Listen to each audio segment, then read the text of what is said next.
Hi, Kelly Griffin Porter here to tell you my advice on how to prepare your home for sale. Bright colored walls are unattractive to buyers. They can't picture themselves in that home or their decor in that environment.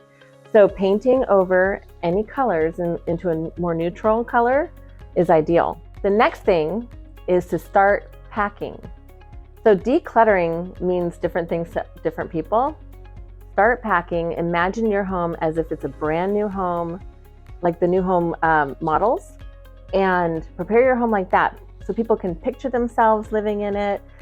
You know, the new home buildings, they sell thousands and thousands of homes off of that one model. Sometimes we recommend getting a home inspection done before you list your home, and this gives you an opportunity to make sure all of the little things are taken care of so that the sales process is extra smooth.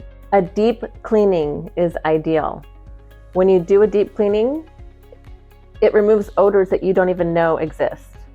So having a professional company come in and clean the home is also very important. There's a lot more that goes into it. So if you are interested in selling your property, please give us a call and we will outline everything that's the most important specifically for you.